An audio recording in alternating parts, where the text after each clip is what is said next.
Science में हम एक कदम और आगे बढ़ते हैं। हम केमिस्ट्री को एवरीडे साइंस के कॉन्सेप्ट्स के हिसाब से पढ़ रहे हैं। हम जो चैप्टर कर रहे हैं that is matter around us pure. हम इसके 2 लेक्चर्स आपको डिलीवर कर चुके हैं। पहले लेक्चर में हमने अच्छे से ये समझा था कि सब्सटेंसेस प्योर और मिक्सचर की फॉर्म में कैसे अवेलेबल होते हैं। हमने प्योर में एलिमेंट और कंपाउंड्स के बारे में समझा। हमने मिक्सचर्स में होमोजेनस एंड हेट्रोजेनस मिक्सचर्स को समझा। जब हम होमोजेनस और हेट्रोजेनस मिक्सचर्स को समझ रहे थे तब हमने समझा कि मिक्सचर्स इन फॉर्म में अवेलेबल होते हैं, सॉल्यूशन, सस्पेंशंस और कोलॉइडल। हमने अगले लेक्चर में सॉल्यूशन, सस्पेंशन, कोलॉइडल को बहुत ही डिटेल में कवर किया। आज हम आगे बढ़ चुके हैं। हमें ये पता है कि मिक्सचर्स अलग अलग कंपोनेंट से मिलकर के बनते हैं, तो फिर हम उन कंपोनेंट्स को वापस से हासिल भी कर सकते हैं। और वापस से हासिल करने का तरीका है the physical methods of separation. होता यह है कि जो मिक्सचर्स हैं वो कंपाउंड्स इसीलिए ही नहीं थे क्योंकि कंपाउंड जिन कंपोनेंट से बनते हैं, कंपाउंड उन कंपोनेंट्स की कैरेक्टरिस्टिक्स को फिर रिप्रेजेंट नहीं कर रहे होते, पर मिक्सचर्स जिन कंपोनेंट से बनते हैं वो उनकी कैरेक्टरिस्टिक्स को रिप्रेजेंट कर रहे होते हैं, क्योंकि मिक्सचर एक सिंपल मिक्स होता है, मिक्स ऑफ द कंपोनेंट्स। तो फिर जब वो simple mix of the components है, हम उन कंपोनेंट्स को वापस उनकी इंडिविजुअल स्टेट में फिर से अचीव कर सकते हैं, फिर से रीइंस्टेट कर सकते हैं। वापस से उस मिक्सचर से उन कंपोनेंट्स को डिराइव करना, निकाल लेना, ये सेपरेशन की टेक्निक से होता है। आपने बहुत सी सेपरेशन की टेक्निक की थी, वो मैं आपको बता देता हूँ। आप चावल बिनने का काम करते हैं तो आपने हैंड पिकिंग का काम किया था ना, ये आपने पढ़ा था। फिर उसके बाद आपने वो टेक्निक पढ़ी थी विनोइंग, जिसमें आप हवा की मदद ले रहे थे। फिर फिल्ट्रेशन, जैसे पानी में से डस्ट को सेपरेट करना, सैंड को सेपरेट करना। तो ये फिल्ट्रेशन, ये विनोइंग, ये हैंड पिकिंग, ये सब मेथड हमने पहले के लेक्चरों में, पहलों की क्लासेस में पढ़ा है। आज हम कुछ और लेक्चर्स को, मतलब कुछ और फिज़िकल मेथड्स ऑफ सेपरेशन को देखते हैं। बहुत सी चीज़ें जो हैंड पिकिंग से पॉसिबल नहीं, जो फिल्ट्रेशन से पॉसिबल नहीं, जो विनोइंग से पॉसिबल नहीं, हम उनके बारे में क्या करें। आज हम उन चीज़ों को सेपरेट करना सीखेंगे, पर ये सारे के सारे फिज़िकल मेथड ऑफ सेपरेशन ही हैं, इसे दिमाग में रखना है। ओके, तो चलिए शुरू करते हैं। Separating the components of mixture. We have learned that most of the natural substances are not chemically pure. हमने यही देखा कि natural substances are not chemically pure. Chemically pure तो हमने बात माना एलिमेंट्स को और कंपाउंड्स को, लेकिन मेजॉरली चीज़ें जो हमारे सराउंडिंग में एग्जिस्ट कर रही हैं, आपने देखा कोलॉइड में ही कितना कुछ था, कल हमने पढ़ा भी था। फोम था, जेल था, क्लाउड था, फॉग था, बीट एनीथिंग। फिर सस्पेंशन में, फिर सोल्यूशन में कितना कुछ है, ये केमिकली प्योर फॉर्म में एग्जिस्ट नहीं कर रहे हैं। इसका मतलब यही है कि इनके जो कंपोनेंट्स हैं हम उन्हें इनसे सेपरेट कर सकते हैं, निकाल सकते हैं, वापस से जिनसे ये कंपोज हैं वो चीज़ें पा सकते हैं। शुरुआत करते हैं। That those methods of separation are the physical methods, not the chemical, they are the physical methods of separation. शुरुआत है इवेपोरेशन से। ये एक फिजिकल मेथड ऑफ सेपरेशन है। क्वेश्चन है, how can we obtain coloured component that is the dye from blue black ink. देखिए आपके पास ink pot है, उसमें इंक है। अब जो इंक है आप उसे दो चीज़ों से कंपोज करिए ना। एक तो उसमें मान लीजिए वाटर है, पानी, और दूसरा उसमें डाई है, दैट रंग। आप अपने कई बार अगर मार्केट जाएं तो आपने वो इलाके देखे होंगे जहाँ पे रंगरेज होते हैं, जो दुपट्टे रंगते हैं। तो कढ़ाई रखी होती है, नीचे बर्नर चल रहा होता है, उसमें वो रंग डालते रहते हैं, आपका दुपट्टा उसमें डालते हैं, रंग दिया जाता है। वो जो सॉलिड कलर डाला जा रहा है, या कई बार लिक्विड कलर भी हो जाता है, जब आप पेंट बनवाने जाते हैं दुकानों में तो मशीन में से, एशियन पेंट की मशीन में से कलर्ड डाइज़ निकल रही होती हैं, वो लिक्विड स्टेट में ही निकल रही होती हैं। ऐसी कोई बात नहीं कि पाउडर या सॉलिड स्टेट में ही होगी डाई। ये डाई है। डाई माने वो जिससे रंग आएगा, जिसमें डाला जा रहा है वो सॉल्वेंट है, वो पानी हो सकता है। ओके, तो इससे तो ये क्लियर हुआ कि जो हमारे पास इंक है उसमें मिनिमम 2 चीज़ें तो हैं। एक डाई होगी जो कि सॉल्यूट का काम करेगी, और एक सॉल्वेंट होगा जिसमें डाई जा कर के घुल जाती है, दैट इज़ वाटर। आप इमेजिन कर लीजिए। हम इस डाई को कैसे निकाल सकते हैं, ये सवाल है। तो इसका सिंपल तरीका है, आपके सामने मैं एक अपरेटस लगाता हूँ इन द सेंस कि मैं दिखाता हूँ जो एनसीईआरटी में अपरेटस यूज़ हुआ है। देखिए, हमने देखा कि इवेपोरेशन का मेथड हम अपनाएंगे, और यही वो इवेपोरेशन का मेथड। आपने एक फ्लास्क लिया, एक बीकर, उसमें पानी रखा, आपने उसके नीचे बर्नर जलाया और आपने उस बीकर के पानी को गर्म करना शुरू किया। उस बीकर के ऊपर आपने यहाँ पर एक वॉच ग्लास रखा और उस वॉच ग्लास में आपने इंक पोर कर दी। अब आप ध्यान से देखिए, आप इस बर्नर के कांटेक्ट में सीधा इस वॉच ग्लास को भी रख सकते थे, बट आपने ऐसा नहीं किया क्योंकि आपको डर था कि कहीं वो जो इंक है वो बर्न ना हो जाए, वो जल ना जाए। ओके, आप धीरे धीरे टेम्परेचर बढ़ाना चाहते थे, तो आपने पानी गर्म करना शुरू किया। पानी धीरे धीरे बॉईल होने लगा।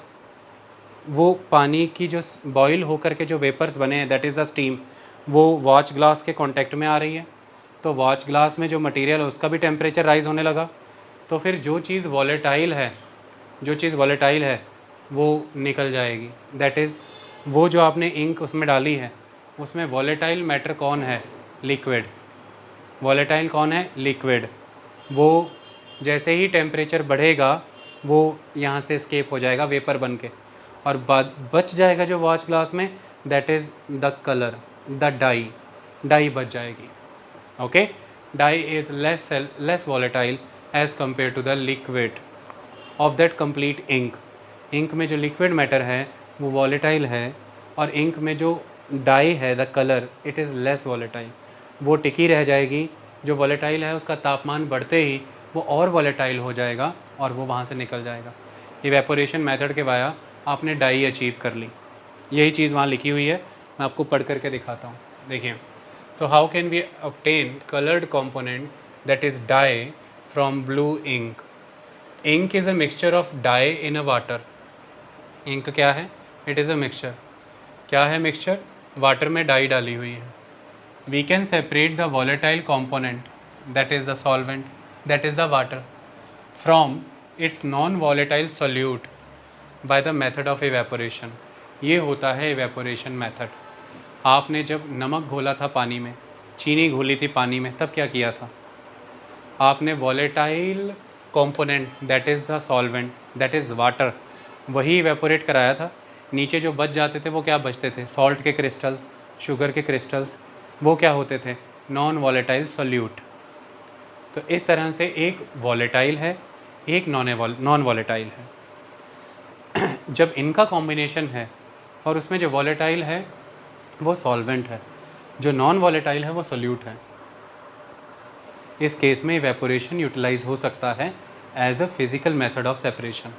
ये शर्तें ध्यान में रखना, ये पूछी जा सकती हैं। ओके, ये कंडीशंस मैटर करती हैं। तो that is the concept of evaporation.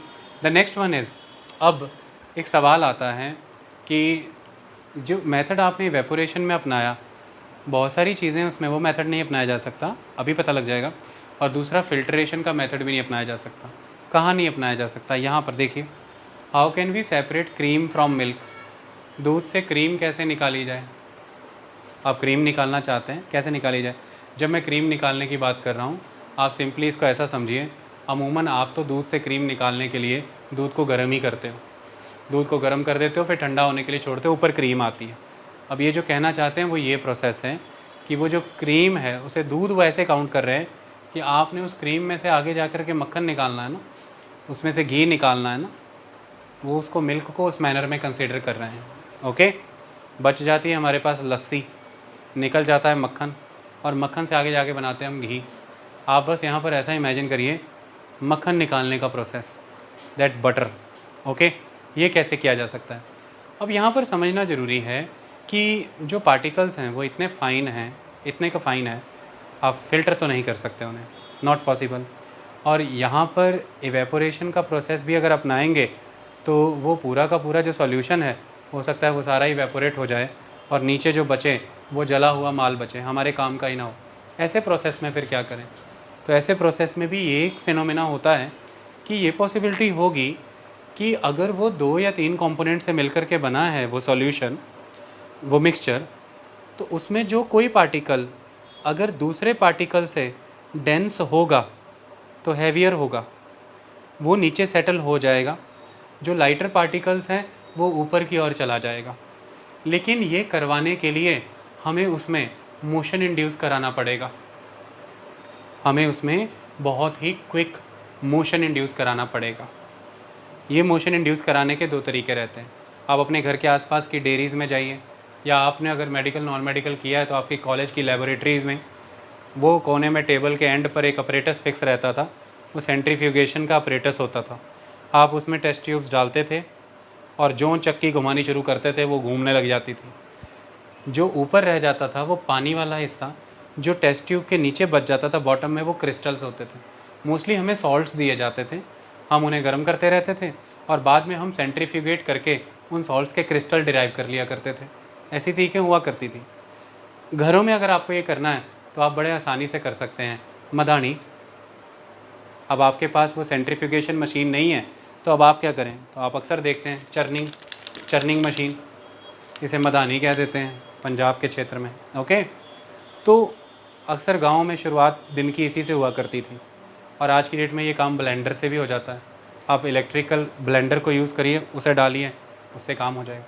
आप इस तरह से मोशन इंड्यूस करें या उसे घुमा करके मोशन इंड्यूस करें, मेन एस्पेक्ट तो ये है कि आपको डेंसर और लाइटर पार्टिकल्स को यहाँ पर सेपरेट करना है।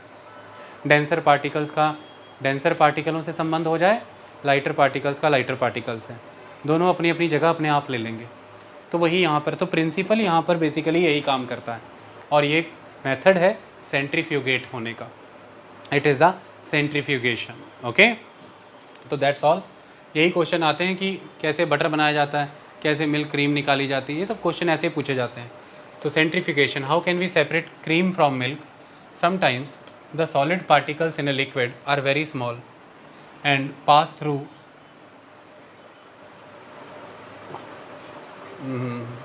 यहाँ पर आएगा sometimes the solid particles in a liquid are very small and pass through the filter paper, वो फिल्ट्रेशन प्रोसेस से पास हो जाते हैं। ओके, तो ऐसे में हम कौन सा मेथड यूज़ कर सकते हैं? तो centrifugation can be used for separation of such mixtures. Okay, तो यहाँ पर हम लिखना भूल गए, आपको समझ आ गई कहानी। अब आता है इसका प्रिंसिपल, सिद्धांत क्या है? सिद्धांत यही है, the denser particles are forced at the bottom, वो बॉटम की तरफ चले जाएंगे, and the lighter particles stay at the top when spun rapidly, जब आप उसे स्पिन करेंगे या जब स्पिन करेंगे, चर्न करेंगे रैपिडली, तो लाइटर पार्टिकल्स टॉप पर चले जाएंगे, डेंसर पार्टिकल्स बॉटम में। ये चीज़ निकल कर के आएगी, देखिए ध्यान से समझिए। आपको ये बताया, ये क्वेश्चंस पूछे जाएंगे, जो क्वेश्चंस के आंसर्स अभी मुझे करने हैं। पहला है, what do you think has got evaporated from the watch glass?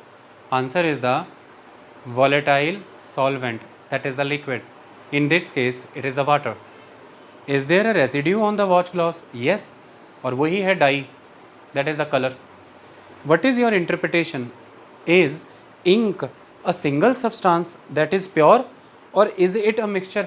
अब फर्दर आगे इंक भी मिक्सचर है, इंक दो या उससे ज़्यादा सब्सटेंसेस का मिक्सचर है।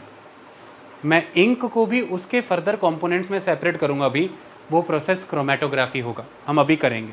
ओके, अब आप आगे बढ़े। अगला है, how can we separate from milk? तो उसमें आपसे पूछा गया, what do you observe on churning the milk?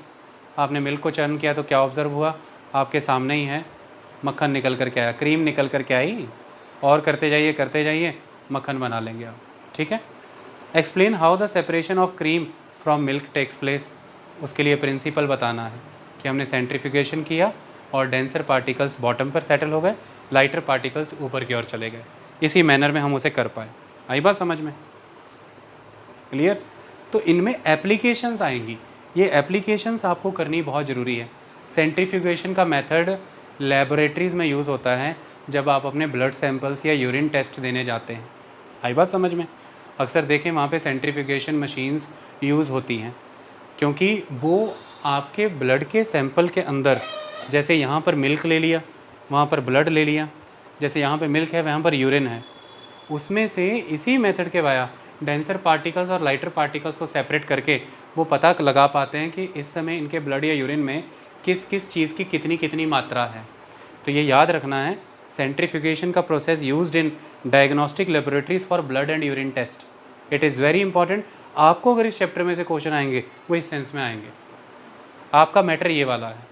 उसमें ये इंपॉर्टेंट है, यूज्ड इन, मैंने बता दिया था, used in dairies and home to separate butter from cream obviously. And next one, it is very important, हमने पिछले लेक्चरों में ये डिस्कशन भी कर ली थी कि एक्चुअली में वॉशिंग मशीन में जो स्पिनर होता है वो कपड़ों को ड्राई कैसे कर देता है। तो हमने बताया था कि वो उसको इस मैनर में रोटेट करता है कि जितने भी उसमें स्पेसेस हैं, एयर स्पेसेस, वो सारे के सारे स्क्वीज़ हो जाते हैं, पानी निकल जाता है। तो वो स्पिन ही हुआ। It is a centrifugation method यहाँ पर used in washing machines to squeeze out water from wet clothes. आप एक्चुअली में जिस चीज़ को स्क्वीज़ आउट कर रहे हैं वो वाटर ही को कर रहे हैं वेट क्लॉथ में से। ओके ये सारे मेथड एप्लीकेशंस हैं, ये सारी एप्लीकेशंस हैं सेंट्रीफ्यूगेशन की। Okay now the next one is, तो ये याद रखना है। नेक्स्ट वन क्वेश्चन ये है, ये रहा क्वेश्चन, यहाँ तक हो गया। How can we separate a mixture of two immiscible liquids. अब दो इमिसिबल लिक्विड्स हमारे सामने, यानी कि जो आपस में मिक्स नहीं होते, और ये हमारे सामने बिल्कुल क्लियर है। आप पानी और तेल को ले लीजिए, आप पानी और केरोसिन को ले लीजिए, ये दोनों इमिसिबल लिक्विड्स हैं, आपस में मिक्स नहीं होंगे। इसके लिए कौन सा तरीका फिर आप अपनाएंगे? So the answer principle is immiscible liquids separate out in layers depending on their densities. तो मैं आपसे अब सवाल पूछता हूँ कि पानी में से और तेल में से कौन ज़्यादा डेंसर है, यानी कि कौन ज़्यादा, किसकी डेंसिटी ज़्यादा है? नेचुरली पानी की ज़्यादा है, ऑयल की कम है। तो अगर आप इन्हें किसी भी एक जगह पर इकट्ठे रखें, सपोज़ कीजिए कि आपने एक अपरेटस यूज़ किया दैट इज़ सेपरेटिंग फ़नल। आपने एक फ़नल यूज़ कर ली, एक कुप्पी, ठीक है, उसको आप बॉटम से बंद करिए अच्छे से, ऊपर से उसमें ये लिक्विड मिक्स करके पोर कर दीजिए, थोड़ी देर के लिए उसे अनडिस्टर्ब छोड़ दीजिए। अपने आप हल्का होने के कारण तेल ऊपर आ जाएगा, अपने आप भारी होने के कारण पानी नीचे रह जाएगा। अब ऊपर से बंद कर दीजिए, और अब आप नीचे से जो कॉर्क लगाया था उसे खोलना शुरू करिए। ड्रॉप ड्रॉप करके सारा पानी निकल जाएगा, और आपको दिख भी रहा है क्योंकि वो ट्रांसपेरेंट है ना फ़नल। जब पानी ऑलमोस्ट निकल जाने वाला होगा तब कॉर्क वापस लगा दीजिए, उसमें तेल रह जाएगा। नीचे बीकर में आपने पानी पा लिया और अंदर फ़नल के ऑयल बचा रह गया।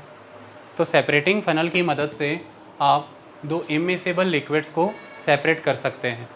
शर्त यह है कि उनकी डेंसिटीज़ में फ़र्क होना चाहिए।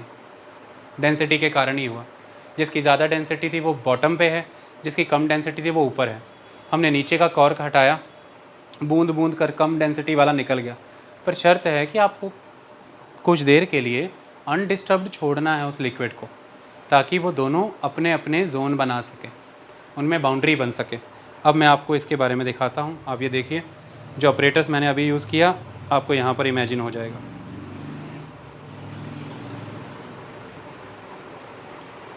आपने पहले ऊपर से इसकी लिड निकाली, लिक्विड डाला, आपने इसे अनडिस्टर्ब छोड़ा, ये सारी की सारी सेपरेटिंग फ़नल है। अब थोड़ी देर बाद आप देखें केरोसिन ऑयल हल्का है वो ऊपर हो गया, वाटर भारी है वो नीचे हो गया, डेंस है वो कम डेंस है, केरोसिन कम डेंस है और वाटर ज़्यादा डेंस है। और फिर धीरे से आप इधर से इसको वॉल्व को खोलना शुरू करिए, और बूंद बूंद करके ये पानी का लेवल नीचे आ जाएगा, सारा पानी ड्रेन हो जाएगा, और अल्टीमेटली आपके पास फ़नल में बच जाएगी द केरोसिन। तो यही तरीका है दो इमिसिबल लिक्विड्स को सेपरेट करने का जिनकी डेंसिटी में फ़र्क है। Applications to separate mixture of oil and water, देखिए, तो to separate mixture of oil and water, and the second one is in the extraction of iron from its ore. The lighter slag is removed from the top by this method to leave the molten iron at the bottom in the furnace. आपके पास blast furnace है, उसमें आपने iron ore को डाला। Blast जब air का होगा तो बहुत हाई टेम्परेचर पर, आप कोक यूज़ कर रहे हैं यहाँ पर हाई टेम्परेचर अचीव करने के लिए। फर्नेस के अंदर भी कोक और लाइम इस्तेमाल होगा कि वो इम्प्योरिटीज़ को सेपरेट आउट कर सके। यहाँ पर आयरन ओर जब स्मेल्ट होगा वो मॉल्टन स्टेट में आ जाएगा, और मॉल्टन स्टेट में यानी कि लिक्विड स्टेट में आ जाएगा। ऐसे में जो लाइटर इम्प्योरिटीज़ हैं डेंसिटी में वो ऊपर रह जाएंगी, और जो denser material in the form of iron वो नीचे की ओर फ्लो कर जाएगा। हम फ्लास्क को ओपन करके आयरन रिसीव कर लेंगे और इम्प्योरिटीज़ को फर्नेस में ही रहने देंगे। ओके, सो यहाँ पर फ़नल कॉन्सेप्ट यूज़ हुआ आयरन ओर से आयरन भी सेपरेट करने के लिए, और दूसरी तरफ हमने उसे यूज़ किया पानी से तेल को सेपरेट करने के लिए। तो दो इमिसिबल मटेरियल्स इस तरह से सेपरेट किए जा सकते हैं। ओके, चलिए नेक्स्ट वन, दैट इज़ हमने ये प्रिंसिपल पढ़ लिया है ना, सब्लिमेशन। देखिए हमने अब तक ये पढ़ा है कि कुछ चीज़ें ऐसी हैं जो सीधे सॉलिड से गैसियस स्टेट में कन्वर्ट होती हैं, वो लिक्विड में नहीं जाती। तो अगर वो तो बहुत ज़्यादा सबलाइम मटेरियल है, पर हो सकता है उसके साथ उस मिक्सचर में ऐसा मटेरियल हो जिसकी कैरेक्टरिस्टिक्स ये ना हो, तो आप क्या करेंगे? आप फिर कैसे सेपरेट करेंगे? दो तरह के मटेरियल मिले हैं। एक मटेरियल ये है जो सब्लिमेशन की कैरेक्टरिस्टिक्स दिखलाता है, जैसे कि कपूर, कैम्फर, वो सीधे ही सॉलिड से गैस हो जाता है। बट हो सकता है कि उसके साथ कोई और मटेरियल मिक्स हो जो ऐसा ना करता हो, वो सॉलिड से पहले लिक्विड, फिर लिक्विड से गैस होता हो। ऐसे में इन दो चीज़ों के मिक्सचर को इनके कंपोनेंट्स में सेपरेट कैसे करें, उसको समझते हैं। तो that is the concept of sublimation. लिखा है, how can we separate a mixture of salt and camphor. Okay, salt and camphor के मिक्सचर को हम कैसे सेपरेट करें। चलो स्टार्ट करते हैं। सबलाइम सॉलिड्स पहले देख लीजिए कौन कौन से होते हैं। कैम्फर तो मैंने बता ही दिया, नेफ्थलीन, एंथ्रेसीन एंड एमोनियम क्लोराइड, ये सारे सबलाइम सॉलिड्स हैं। कई बार पूछ लिए जाते हैं, ये सीधे सॉलिड से गैसियस स्टेट में चले जाते हैं। हमने पढ़ा था इनके बारे में जब हमने मैटर की स्टेट चेंज पढ़ी थी। ओके, और वो भी हमने पढ़ा था उस चैप्टर में जो इसका पहला चैप्टर है, that is matter in our surroundings. Okay, उसमें हमने स्टेट्स पढ़ी थी। तो चलिए अब इसको समझते हैं। So how can we separate a mixture of salt and camphor, sublime solid से ammonium chloride, naphthalene and anthracene. इसका प्रोसेस समझ लीजिए, सब्लिमेशन का प्रोसेस कैसे काम करता है, सेपरेटर से समझ आ जाएगा।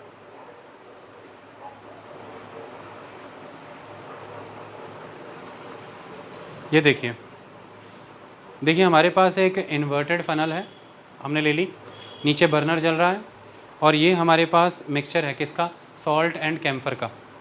हमने टेम्परेचर बढ़ाना शुरू किया, तो टेम्परेचर बढ़ने पर मैं आपसे अब एक बात पूछता हूँ, सॉलिड से सीधे गैसियस में कौन बदलना शुरू होगा? The camphor. सॉलिड से सीधे गैसियस में कैम्फर चेंज होना शुरू हो जाएगा। जैसे ही वो चेंज होना शुरू हो जाएगा तो उसके वेपर बनेंगे, लेकिन एक डिस्टेंस पर जाने के बाद टेम्परेचर रिड्यूस होगा। इस रीजन तक तो टेम्परेचर है क्योंकि बर्नर जल रहा है, बट इसके ऊपर जाने तक तो टेम्परेचर रिड्यूस हो जाएगा। और फिर हम ये भी तो जानते हैं कि ये वही मटेरियल है जो गैस से फिर सीधा सॉलिड भी हो जाता है। तो ये सॉलिड से गैस में बदलता है, गैस से सॉलिड में बदलता है, तो ये उसी फनल में हो जाएगा। आपके पास यहाँ पर एक मिक्सचर है, सॉल्यूशन कह रहा हूँ, it's a mixture salt and camphor. आपने उसको हीट दी, वॉलेटिलिटी इंड्यूस हुई। जैसे ही वॉलेटिलिटी इंड्यूस, मैं वो सारे फिनोमेना आज नहीं बता रहा हूँ, पार्टिकल्स एक्साइट हुए, डिस्टेंस बढ़ा, ये वो आज नहीं, वो तो हम कर चुके हैं बहुत अच्छे से। हम मैटर की स्टेट चेंज के फिनोमेना तो अच्छे से कर चुके हैं, उसे रिपीट नहीं करना, इसलिए हम सीधे सेपरेशन के मेथड देख रहे हैं। तो टेम्परेचर बढ़ा, वॉलेटिलिटी इंड्यूस हुई, वो सीधे सॉलिड से गैस में बदला, यानी कि वेपर्स क्रिएट हुए। यहाँ पर आपको दिख रहा होगा वेपर्स क्रिएट हो रहे हैं। जैसे ही वेपर्स ऊपर की ओर गए, आपने फ़नल को नैरो डाउन करा है। ध्यान दीजिए, यहाँ पर फ़नल नैरो डाउन हुए हैं क्योंकि आप वेपर को कलेक्ट कर रहे हैं। वेपर कलेक्शन हो रहा है ना, वेपर्स आर आपस में फिर से कोलेसेंस, वेपर्स का कोलेसेंस फिर से मिलान हो रहा है। पहले आपने बहुत एक्टिव, हाइपर एक्टिव कर दिया उन्हें, तभी तो वह वेपर स्टेट में चला गया सॉलिड। अब फिर से आप उन्हें मिला रहे हैं, तो एक तो ऊंचाई बढ़ने से पैसेज नैरो डाउन हो रहा है, तो वो फोर्स हो रहे हैं एक दूसरे के क्लोज आने के लिए। दूसरा, डिस्टेंस बर्नर से बढ़ते जा रहा है तो टेम्परेचर भी डाउन आ रहा है, इसकी वजह से भी उनकी एक्साइटमेंट कॉम्प्रोमाइज़ हो रही है, उनके रैंडम मोशन रिड्यूस हो रहे हैं, तो वो क्लोज आ रहे हैं पार्टिकल्स। ये सारी चीज़ें होकर के यहाँ पर आपको फ़नल की वॉल पर दिखेगा कि वो यहाँ पर चिपक चुके हैं, किस फॉर्म में, सॉलिडिफाइड कैम्फर की फॉर्म में।